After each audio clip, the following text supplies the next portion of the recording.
sorry, I was preparing and got ahead of. There we go. Yeah, it's all there. We can see your screen now. Okay. Thank you. I'm delighted to be here, and I appreciate the opportunity to speak with this group. I did review your questions, and so we will also have time at the end for anything that I may not have answered during the presentation. So let's get started. The reason I wanted to focus on helping leaders transform organizations is after working on projects for a number of years and watching organizations who were investing a great amount of money and energy and in some cases not getting the results that they had hoped for, I decided to commit a great deal of my energy in researching why they weren't getting those results and what was required to get better business outcomes based on the significant investments of time and money. So what I'd like to start with is to ask everyone to imagine a project that you have either worked on or chartered for your organization to work on that was of high visibility and high impact. Which of those worked and which did not, and what was the impact on your organization? And so my goal is to provide some very actionable tools that will allow you to have the positive outcomes rather than the negative outcomes. So Ali, thank you for introducing me. This is just a quick few of the organizations I've worked with. Some have been global companies like Cardinal Health and Worthington Industries and other local. I also have a lot of university experience, currently serving on the board of trustees of a local university. So let's get into the content. How the presentation is organized is 3 elements. The first is a very quick revisit of what is innovative leadership.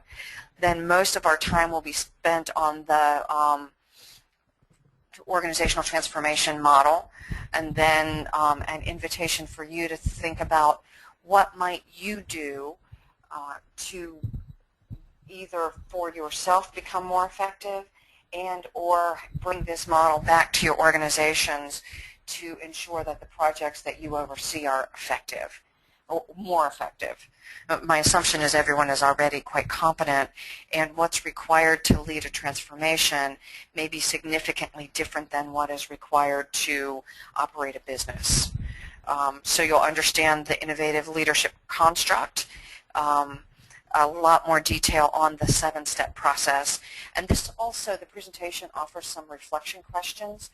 The more in-depth model has significantly more reflection questions in encouraging you to think about some of the things that may have interfered with success in the past.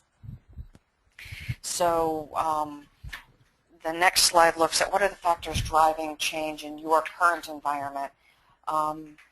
There's a futurist, John Peterson, who talks about the volume of change we're facing at this time, and what he says is that the amount of change we'll experience over the next 10 years, so between now and 2023, is equal to what we had over the last 100 years. So from our first airplane that happened about 100 years ago, Orville and Wilbur Wright had the first plane take off and crash, to people living in space stations. So take that 100 years, compress it into 10, and then multiply it by 80. So even if he's off by an order of magnitude, the amount of change we are going to have to integrate as leaders is massive, and the amount of change we are going to have to drive through our organizations to retain their survival and competitive advantage is also massive. So my key message in bringing this up is we as leaders have to figure out how to integrate all of that change and create processes and capacity in our organization so that they can also get much more adept at driving through change quickly. So leadership still matters. According to John Cotter, there's a significant deficit in the capacity of our current leaders. This is my attempt at humor about the U.S. Congress, in that many people were effective. They're showing up, we will assume, intending to do good work, and yet something still gets in the way. And for many people, it is the change or updating in what is required of leadership and what is required to transform organizations. Just a quick Mackenzie reference that while we've been at this leading transformation and leading change for a long time, the statistics about how many changes fail are still pretty bad. So fail as in don't deliver the business results they were intended to deliver. So often the system is implemented, the processes are changed, and yet we don't get the results that we were intending as an organization. So that translates as an executive to I invested millions or hundreds of millions of dollars and didn't see the results I was expecting. So let's move to then the situational analysis model. And this is, for me, one of the critical frameworks that underlies all of our work. So the top half is me as an individual leader. The bottom half is my organization. The upper left corner is who I am as an individual. So what do I think? What do I feel? What are my values? Those drive on the right side my actions. On the bottom half, what's my organization's culture? And on the other side, it's what are my systems? Often when we do transformation, we really focus on the lower right corner. I change the system, so I implement an enterprise software system, and yet, which requires that all offices in the organization globally use similar processes. That is ineffective if I've had a culture of independence in each office or each location or each country. So having worked on some of these projects where we did not at all intend to the culture, I would show up in an office in a country and find out that things as big as we weren't even using the right character set, so that there were alphabetic characters that weren't included, and we didn't have a smooth path forward. So not attending to the entire organization. And then the other piece I've seen is, again, well-intended leaders will charter a project and basically take the attitude that just let me know when it's done and we'll be good, rather than saying I've chartered this project and not only am I changing my organization, I'm also changing the way I function as a leader. So how do we change all of those at the same time? And I think as leaders, we're so busy often with the work of the business that we don't take time to step back and really think about, how do I act differently? How does this process change me as a leader and potentially as a person? So the framework is intended to encourage us to make changes to ourselves, align our behavior with what we say, especially in change. Everyone will be looking to you as the leader to be sending consistent messages about why this change is happening, what you expect from others, and they'll be looking to you to ensure that you're doing what you say you value. One of the biggest derailer is leaders either being not engaged enough and not visibly active in demonstrating the things they say they value. So a quick definition of innovative leadership is someone who equally engages personally. I understand my values. They're aligned with my actions. So from the prior slide, I understand my organization's system and culture, and I align all of those. So think of traditional leadership, which is what got us to where we are. Very helpful when our world was less complex, is more command and control.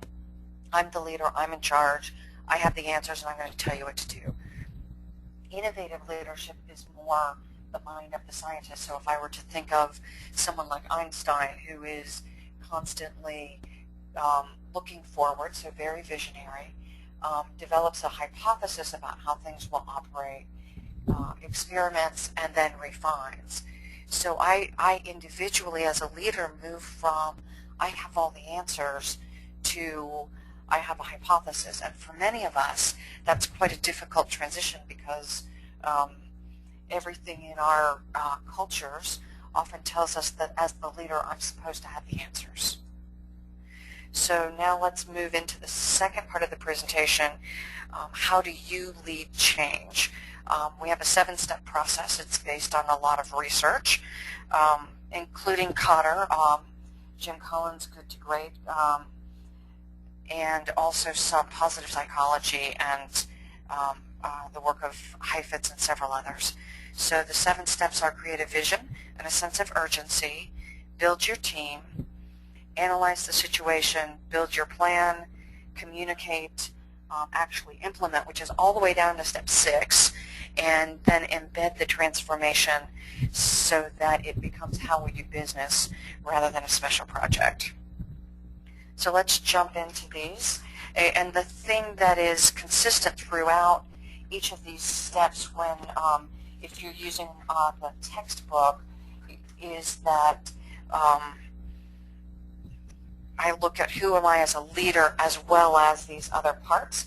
And as we go through, I'm also going to talk about the Mckenzie Tactics. So in that slide earlier where he said only 40% or fewer of the changes are successful, Mackenzie had recommendations for additional actions to be increasingly successful. So I'll point those out on each slide as well. So in sense of urgency, my assumption is that our big projects come out of the strategic plan. So I start with a plan and I align changes with that. I create a change foundation document, so I do the analysis that justifies why is this change happening. I do a business case to support the financials, and then I create a charter that gives a great deal of detail on who's working on the project. I commit the budget to it. I define results. I explain the timeline. And as a leader, I need to be able to answer, why do I believe this project's important? If I were to have one set of talking points at this time in the process, it's, I think this is important, and let me explain to you why.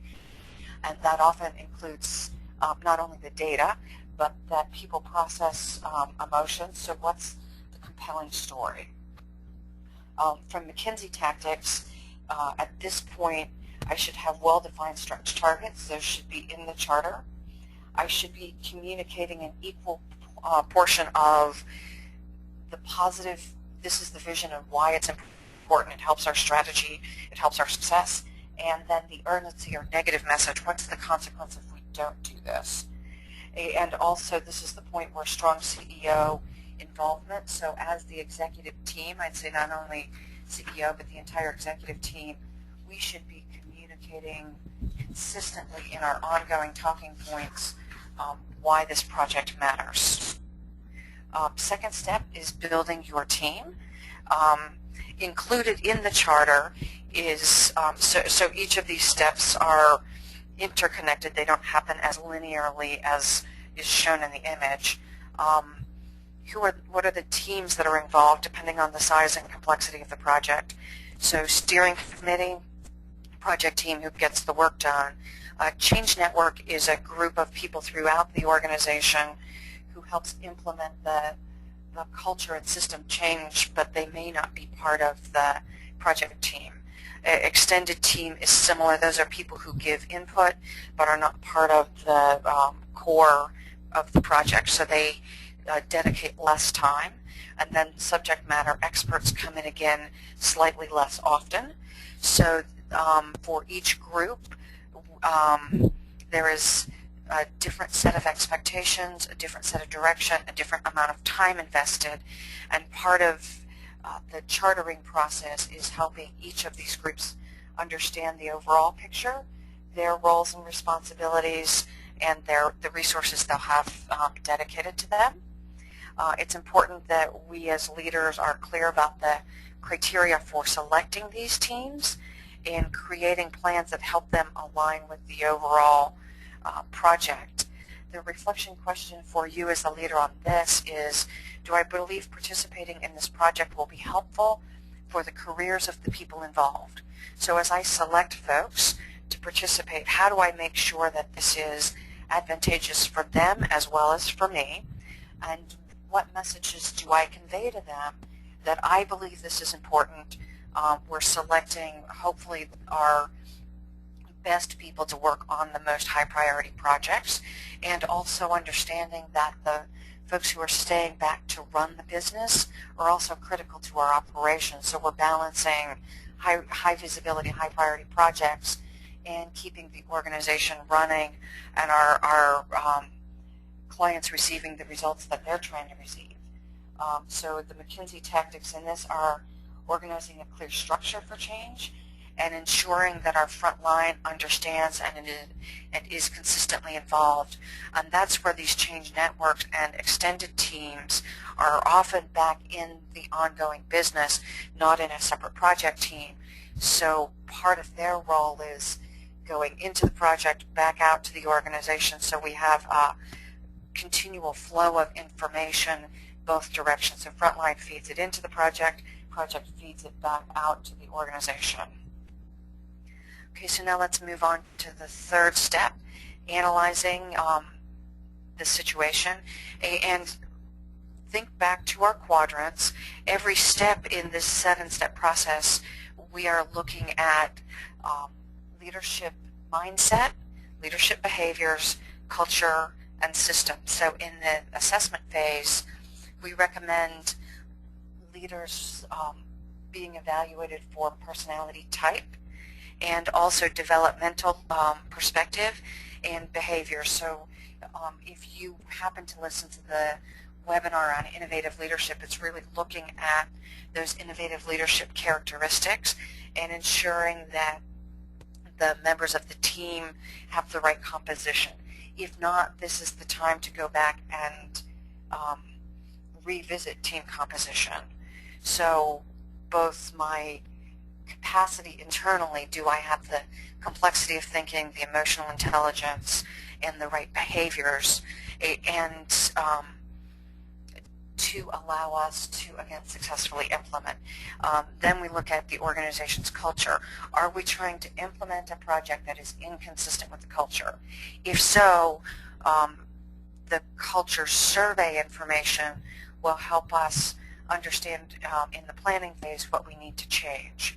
And then under systems, which is where most of our assessment is done, who are my stakeholders and how are they impacted?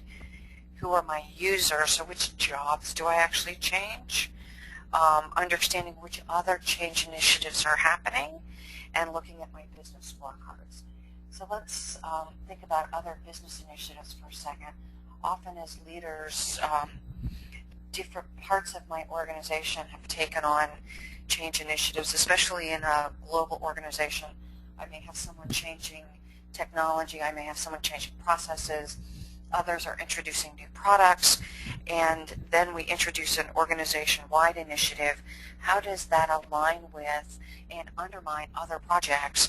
And again, so how am I ensuring that these initiatives are aligned so that the people implementing the change are able to do that?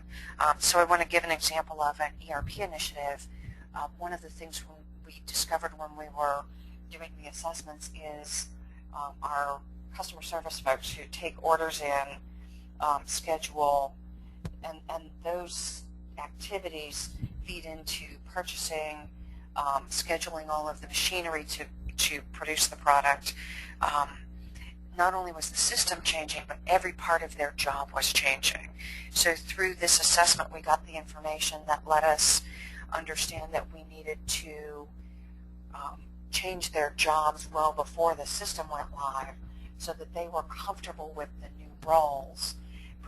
And in some cases, we were also restructuring the organization. So we, 6 months before the system went live, did a lot of that restructuring so that the day the system went, what people were doing is just using a new system. So the probability of failure was much lower. One of the other things we look at it in the assessment phase and throughout the planning process is what are the top 5 to 10 things that need to be right on the first day to manage risk. So if, in this example, our customer service folks need to understand the job in a way that will allow the business to go forward, so how do we then feed that data into the planning process? So my reflection question here is, how has my leadership style contributed to the organization's success? And I would add to that, is that style aligned with what's required to be successful on a project? And specifically, just because I'm good at leading complex, ongoing business doesn't mean I have had the experience of leading projects that may often run very differently. Different time horizon, different pace. So where I may have a couple days to respond to something in my ongoing operation, if I'm trying to lead a transformation, my just time to troubleshoot may be much shorter. So as a leader, do I have what's required to successfully lead transformation? And then this would lead me into thinking about, how do I need to update my own skills as part of the transformation process? So now we're going to go to planning the journey. So planning both my individual transformation and also planning the culture change and planning the project. And I think this is the distinction with innovative leadership, that usually in projects we plan all of the technology and change management and communication and risk management. We don't often plan, how do I as a leader change myself, and how does our leadership team function differently? How does our steering committee function such that we are able to, again, keep the business running and at the same time implement a very complex change in many cases that will significantly transform the way we do business. So on this one, the reflection question, do I need to change my perspective or skills to succeed? And if so, what changes are necessary? And how do I do that at the same time as I'm running a business and implementing a transformation? So at this point, if I am changing myself, I would probably ask the question, what are the least amount of changes I need to make to be successful, because I need to have as much bandwidth as possible to attend to the culture and the people I am supporting through the change process. And again, I'm running my organization, I'm adding complex changes to it, and now I'm adding also personal change. So one of the biggest challenges as the leader of these projects is just, how do I keep up with all of it? What are the things I need to do to remain resilient and focused with this, in many cases, just massive volume of work? And how do I help the people around me also navigate that level of complexity? So is there anything that I used to do that I can park, put on hold, delegate, or not do, so that I have the bandwidth to attend to the volume of work? Next step is communicate. So this is step 5. Let's talk about the Mackenzie Recommendations here again, and that is making sure that my CEO is involved, and also that there's a mix of positive and negative messages. So again, here's our vision, and what are the negative consequences if we don't get there. My executive team needs to be consistently reinforcing as part of our talking points, this is what we're doing, this is why we're doing it, this is what we're expecting over this time horizon. So for my end users, they're going to be very different messages than for my project teams. So top level commitment, also frontline commitment. So all audiences. I am, as an executive or a project manager, communicating very different messages to different audiences at each point along the project. My project team at the beginning jumps in and they're heavily involved. Some of my end users are just starting to hear about this project. So there are, in essence, multiple communication messages by layer. The project team, if we think back to the Change Network and extended teams, there were several different groups communicating these messages. So from a communication planning perspective, I'll have a broad range of tools. We often use talking point summary. So for my leaders, what are the talking points, high level, medium level, and worker level by month? And then similar talking points for my project team, extended team, and Change Network.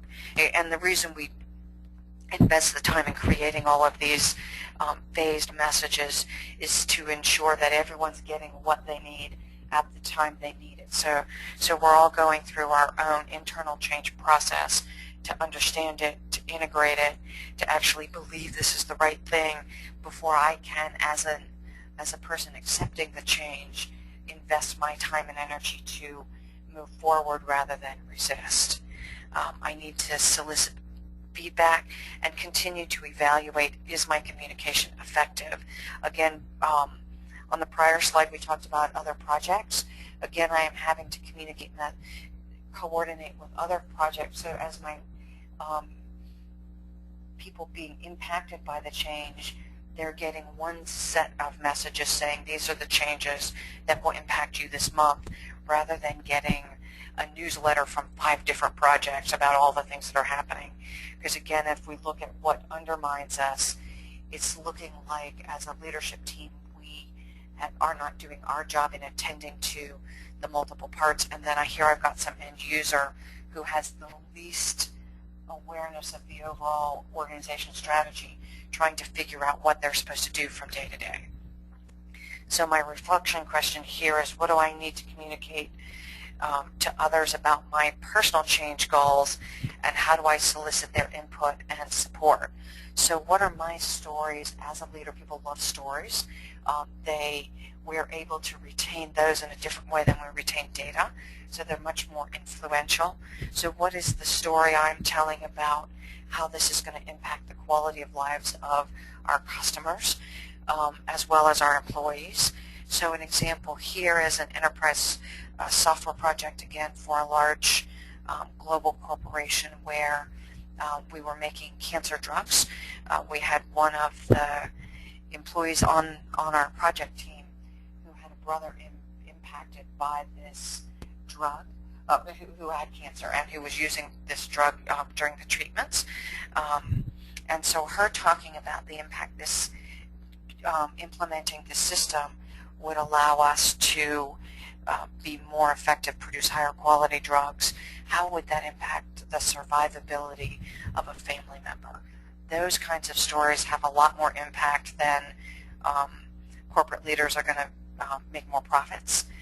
For many frontline folks who don't have investments, they're less concerned about our stockholders because it's just not in their sphere of concerns. They're worried about working long shifts and getting home to pick their kids up from the sitter within the time window, rather than our executive stock options. So how do we craft those messages in a way that are meaningful to the listener rather than meaningful to the speaker? And then again, eliminate overlaps and inconsistencies. If we've got multiple projects going on that seem to conflict with one another, we lose the confidence of the folks on our team. Now that we've done all of that planning and communicating and such, now it's time to implement. And again, these steps don't happen exactly in a linear fashion like they appear on my chart. So we're communicating. The fact that we have a project team is sending communication to people that this is happening. We may have implemented process changes well before we go live to kick off a project. That said, by the fact that this is step 6 of 7, we often as leaders forget how much work is required before we do the first step in making the changes. So in the implementation process, I create leadership activity roadmaps. I should have been implementing my own personal changes along the way. I'm tracking and managing those day one issues. So back to my assessment phase, what needed to happen for us to be successful on day one to manage our risks? Now I am attending to those as part of my plan. As the leader, I'm staying very visible and involved. I'm actively communicating. And we're also celebrating successes and this managing consequences. If I've got people who are not attending to the tasks they needed to do, that could be someone going to training and getting certified, passing a test before day one. We may have put process changes in place in advance. Are people adhering to those new processes? As the leader, I need to both reward those who've done the activities that we require and also attend to those who may not have taken the actions that we have wanted them to. So the Mckenzie Tactics here, I need to make sure that everyone in the organization, at the point where we're implementing, everyone in the organization is involved. They understand what needs to happen.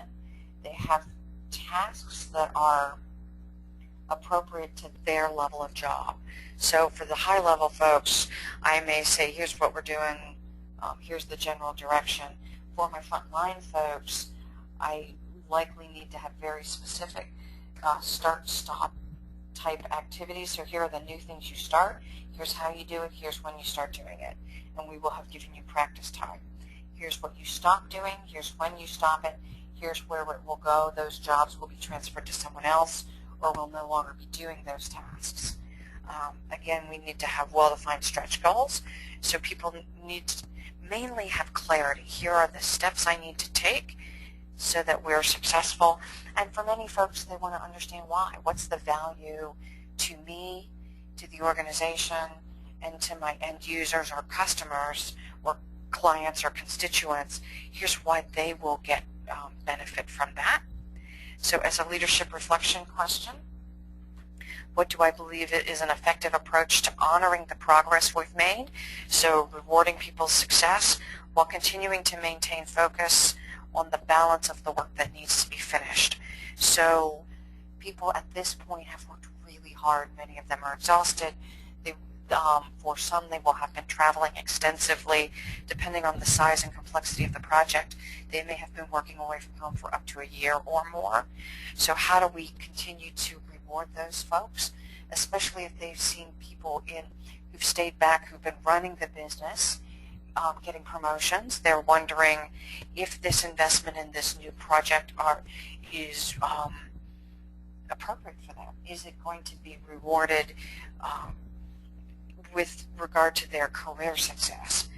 So at this point, while attending to the project rollout, we also need to attend significantly, in many cases, to the project team who's been working much harder to get this done than others who are just learning about it for the first time.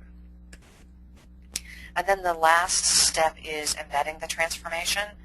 Again, often projects are run as one-off outside of the business, and yet for them to be successful, we really need to embed those changes in how we do business every day. And embedding those changes ranges from things like new employee orientation.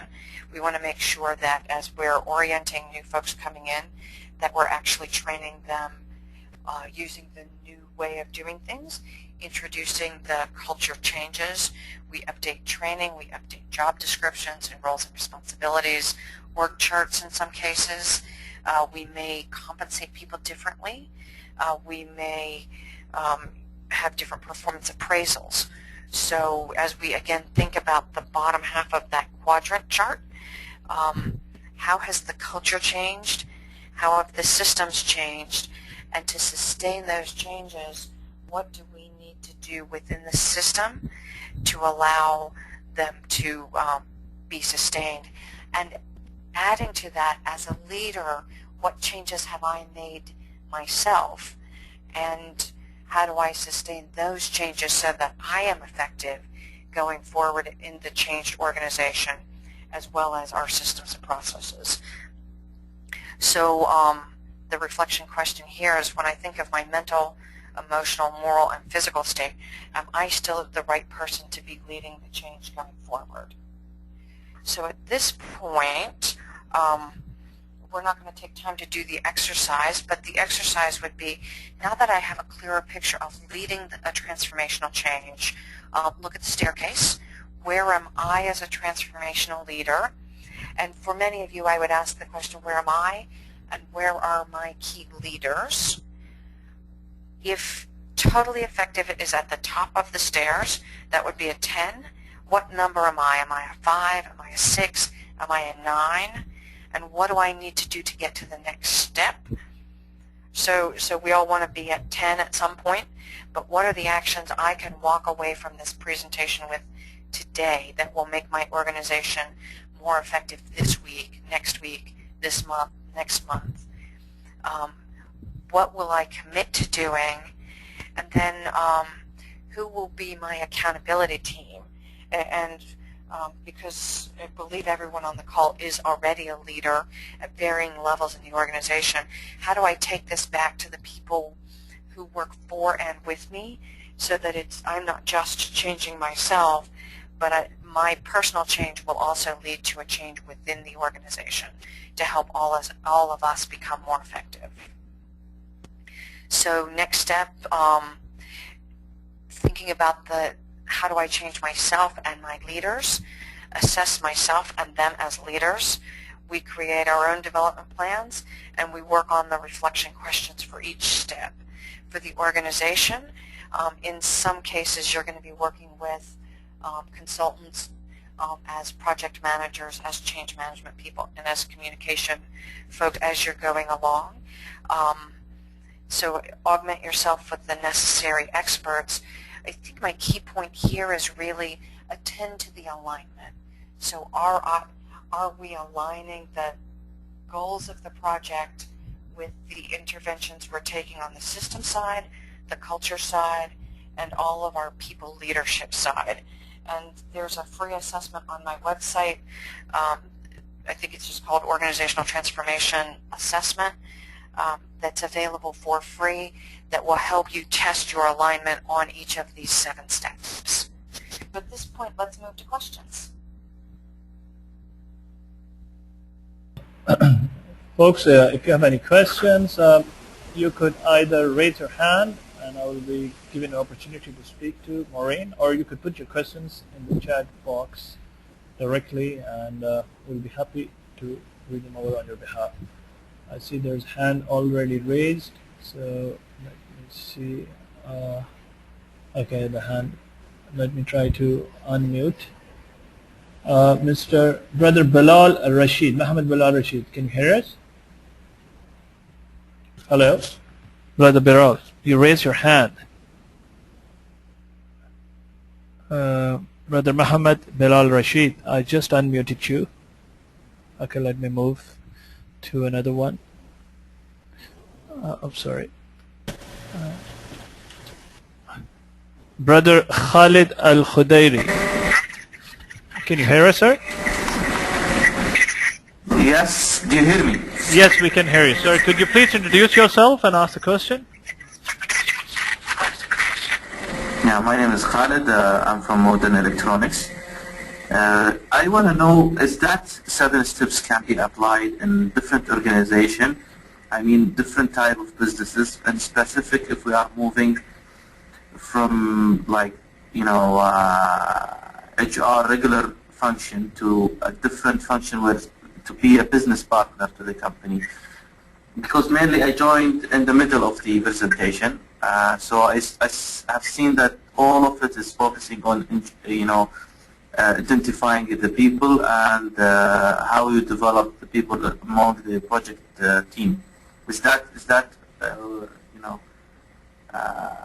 clear what I understood, or can be implemented in organizational level? Let me make sure I understood what you're asking.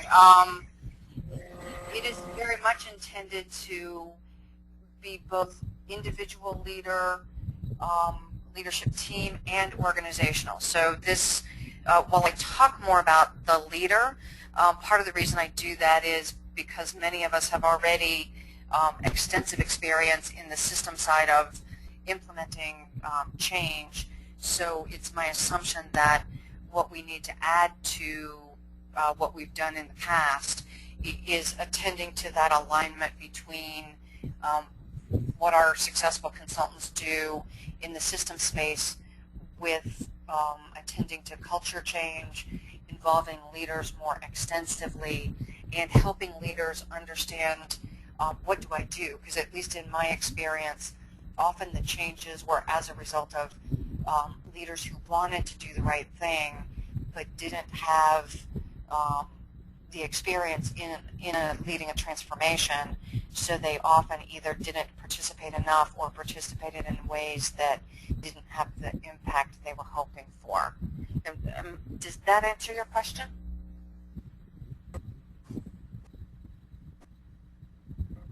Yes, thank you. Thank you. All right, thank you very much. Thank you very much, Brother Khalid, for your question. Let's move to the chat box. I see another question by Susan Labadi. Maureen, what are the characteristics of excellent transformative leaders in your assessment and experience? Okay, I'm going to look, I'm going to pull out some very specific behaviors to answer the question. And this is from the Leadership Circle assessment, so if you want to know the foundation for the comments. They're able to form a caring connection with the people in their team. They're able to foster collaboration and teamwork, so they're able to relate to people. They're self-aware, so they have a level of composure and commitment to their own learning. They're authentic in that they understand themselves and they do what they say and they communicate honestly. And I realize authenticity is a bit of a touchy one because I want to communicate honestly, and yet there are often things that are not appropriate for me to share with a broad group. So I do take that into account. I share as much as I can without compromising our confidentiality. They are aware of systems, so both my internal organizational system as well as how that connects to my community, my industry, my client base, in many cases around the world. So they are thinking systemically with layers of systems. So I need to attend to maybe as small as how does a team work, and also how does the impact of that team fit within the organization, the company or organization. How does that impact our stockholders? How does that impact our stakeholders if we don't have stockholders, customers? So just that layers of system. And then they're also attending to achieving success. So it's nice that I'm good to my people, but that is not terribly helpful if our organization is not delivering the results we need to deliver to stay healthy and to provide the product or services to our customer. So I'm strategic, I'm visionary, I'm decisive, and I deliver on the things I said I was going to deliver. So is that the type of list you're looking for? Okay, thank you very much. Let's move to another caller. We have Brother Muhammad Salama. Brother Muhammad Salama, if you can hear us, could you please introduce yourself and ask the question? Brother Muhammad Salama. That is self-muted. Brother Salama. Can you hear me, Muhammad Salama? Yes, Brother Muhammad Yes, Salama, we can hear you. Yes, we can hear you. Could you Yes. please introduce Muhammad yourself and Salama, where are you calling? I'm calling from Jeddah, from Al-Baik Food Systems. We are franchising the restaurant, and I'm the training manager of the company. I'd like to start my question by stressing the part of the beginning, which was, usually people, when they go through transformational change, they focus on the process, because training also is putting the faith in the process. لكن إنه to take more stress towards the culture when you are going to do this with franchisees, especially if it will require some investment from their side to do some transformational changes. So when it comes to the part of communicating and making the people buy in, how could the training function help to make that cultural change, especially that will require more investment or from time or assets from the franchisees to make them believe in? I do a lot of assessments, and so I would want to understand from the franchisee's perspective what's their biggest pain point and what are their aspirations, and really help them connect. This project will solve one of their biggest problems, and it will help them accomplish some of their key goals. And for most of us, we are willing to do things that either help us get out of pain or become more successful in whatever way we define success. So and the training department is really helpful in that space in helping define the communications and also helping define how do we train, because often training is a major success factor and also a failure point if not done well in transformation success. My question was about the training concept itself, to convince the franchisees that the time invested in training the coaches or supervisor level or executive level is worth the investment, especially that it is something soft.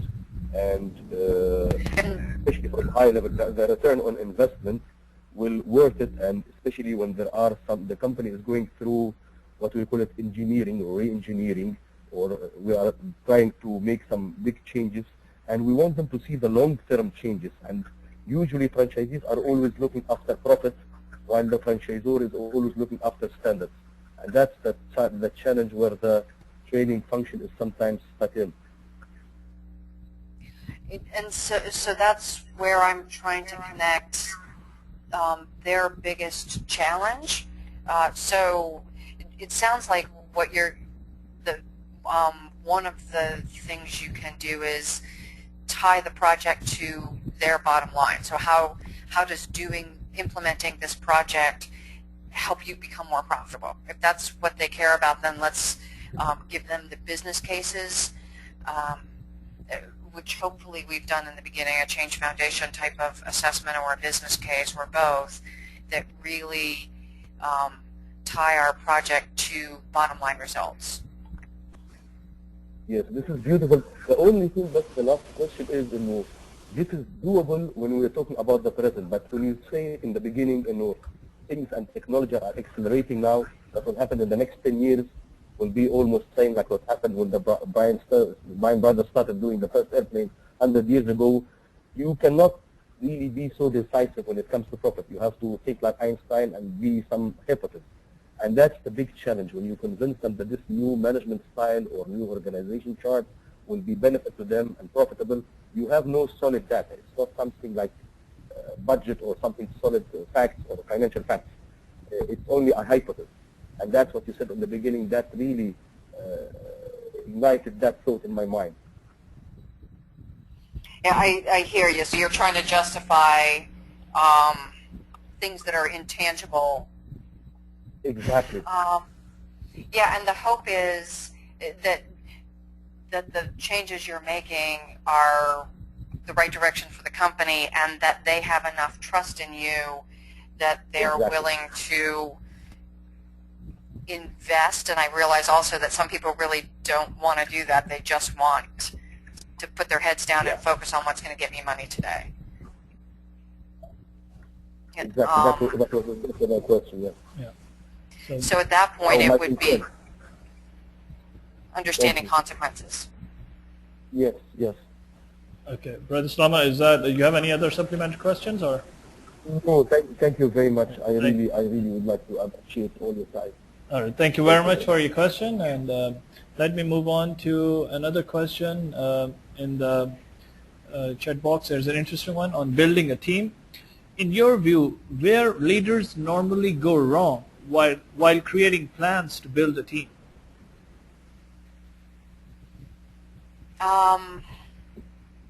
I would say there are several. One is not attending to bringing people in who have very different points of view. It's easier to work with people who think like me and who act like me, and it is true that it is. And yet it is often those naysayers and alternate points of view, assuming they are still committed and not just disruptive, bringing folks in who are willing to respectfully differ because it helps us address our risk. And the other is finding people with the level of complexity, so that idea of, if you know the term level 5 leadership from Jim Collins, are much more complex thinkers, again, can be frustrating when we just want to move on and they want to go into more detail, and yet those perspectives are quite important. So I would say bringing in people who are different. I would say attending to assessments and style. If I bring people in who are unlike me, we need very clear rules of engagement for how we function so that we don't get frustrated. So rules and norms for understanding difference and appreciating, and also I need to, as the leader, really have a strong self-awareness in being able to almost choreograph rather than manage teams. So think almost symphony conductor. Running a team is no longer a setting direction. I'm pointing to more of one voice during one type of session and more of a different voice during a different type of session, such that we're able to get what we need from this very broad range of talented individuals at different times. So I think it is both the selection and the style of leadership, in that it is more active and moving into almost that symphony conductor type of behavior. Did that answer what you were looking for? It was posted, so I guess we need to move on to another question. Let me try to unmute Mr. Brother Wali Zahid. You have asked multiple questions in the chat box. I rather unmuted you so you can directly speak to the speaker. Okay. Because I joined late, so I don't know if this was discussed or not. What are the options when the CEO of a large company wants to grow phenomenally, but the leadership team is shy of the success, and they sabotage the CEO's attempts? What to do at that stage? And there's another question, and that is regarding a declining public sector organization, like an airline, that could be one time successful, but now it becomes victim to many vested interests. How to start the transformation process if somebody is given the charge? Okay, so let me address the first one, and let me confirm that I understand your question. It's that the CEO is committed to something and the leadership team is sabotaging? Is that the first question? Yeah. Maybe they are too scared of success, too intimidated. I would want to understand what is underlying the resistance and the undermining, and if someone is going to completely undo the organization's efforts, they probably need to be either sequestered in a way that they can't do that, or they need to be invited to leave the organization. So having worked with one client where the CEO got fired because his team was undermining him, I am of the strong opinion that I accept alternate points of view, try to integrate that into a cohesive solution. I try to understand and work with anyone who is not aligned, but if they can't come into alignment, corrective action needs to be taken such that the organization can move forward. Does that make sense? Right. But in this case, the CEO is the owner CEO, so it's not an employee CEO. And because the leadership team has been happy with the slow growth so far, they don't want to go into the hyper growth mode. So what CEO can do? Because probably he can't change the whole leadership team. No, but often one visible change sets the tone that I'm willing to make those changes. So whether it's an external consultant who comes in to advise and sets that tone, that's certainly preferable. And that external person works with each. So I have been brought in organizations to do leadership coaching of the entire leadership team and help accelerate the process. So that may be a first step without removing people. So we assess them, and again, but just the involvement of an external person sends a message that we're willing to invest in these changes, and I value my team. And if that step doesn't work, and often those are not only assessment but they're coaching and they're training, so really trying to help that entire group build the capacity to move forward. Some folks are scared because they don't have the skills, and at those senior levels it's not comfortable. So giving them the support required is the first step. If that is insufficient, then it's swap one of them out for someone who is skilled in accelerated change. And that often gets other people moving, especially if one of them is disruptive and really getting in the way. Swapping them out with and I realize swapping people out has impact on entire lives and families, so I don't say that lightly, and yet that sends a message often. If bringing someone in to augment the team doesn't solve it, then an exit often will. Did that answer?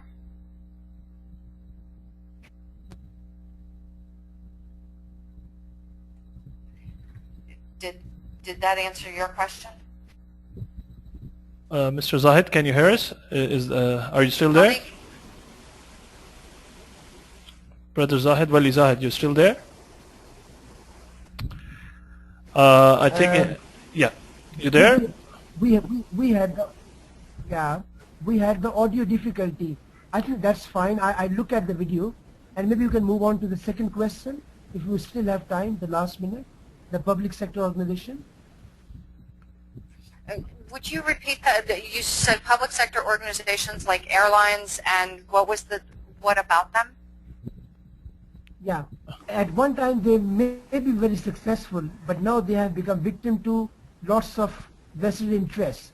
So how to start the transformation process if one is given a go-ahead?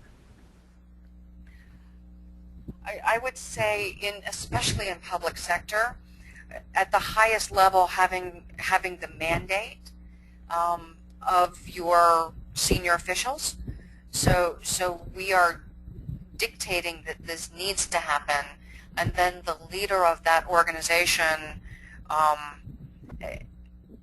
especially in public sector, because there's a public commitment, at least of our leader, that seems to be the easiest way to accelerate public sector change, is make it visible from your most senior officials. And at least in my experience in the U.S., when a governor or a president says something has to happen, the people running those organizations feel accountable because it's now visible, and that official doesn't want to fail, so they put a lot of pressure on the organization. Does that resonate with you? Yeah, I think that's fine. Thank you. Well, thank you very much, Brother Zahid, for your question. Let me see if we can take one or two more questions. I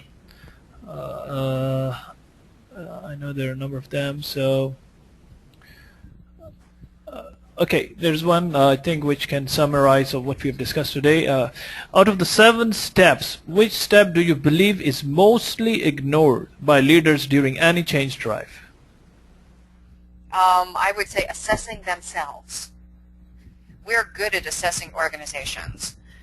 Part of the reason I started doing this work is I went into a company president and said, I think we have some leadership problems. And he basically said, tell me who it is and I'll kick their butts. There was, and by the way, the change was successful and he was no longer there at the end. It is hard enough to manage transformation. It is just often not even considered that I, as the leader, need to change who I am and what I do. It's hard enough to change what I do, but do I also change how I think about my business in the context of this change? It is just often not in the sphere of what leaders do. So I think that is what's missing, and it's missing because we haven't been taught to do this. We've been taught to go out and get the work done. We haven't been taught the importance of part of doing the work is continuing to innovate how I lead as well as what I lead. Okay, great. Just one last question I'll take. This is on communication, an interesting one. What means of communication do you recommend for CEOs to communicate with junior level staff? Is it emails, video conference, or webcasting, or to prefer to assemble them in the conference halls to address face-to-face? Face-to-face, I love, and many organizations where folks aren't co-located, it's economically not prudent. So the more interactive, the better. If we can't do face-to-face, a webinar where people can ask questions.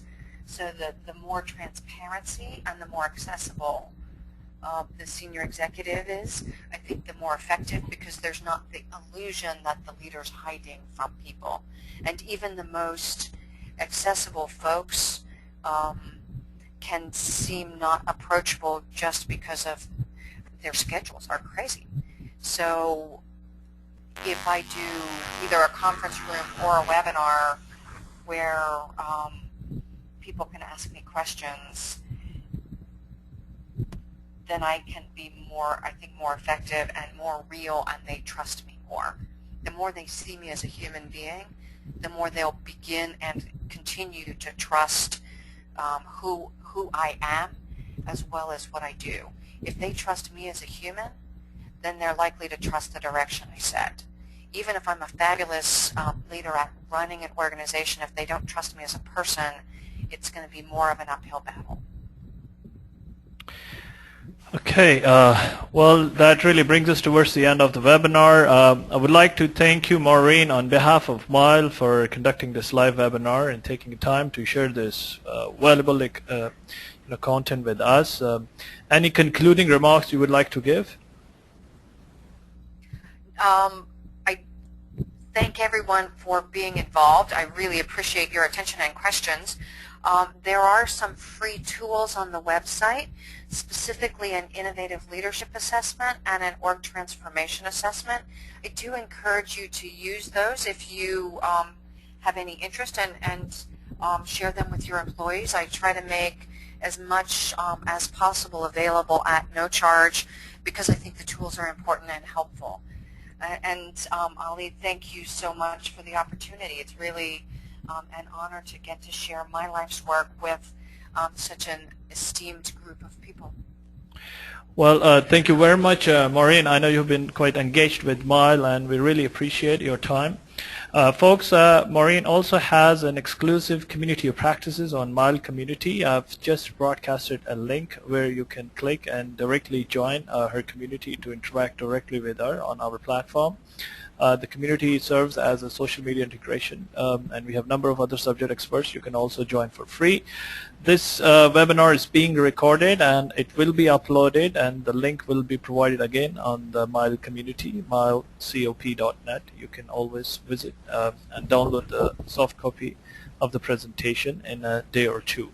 Once again, thank you, Maureen, for this wonderful presentation, and thank you all those who participated in this webinar. I will be closing this webinar now, so you will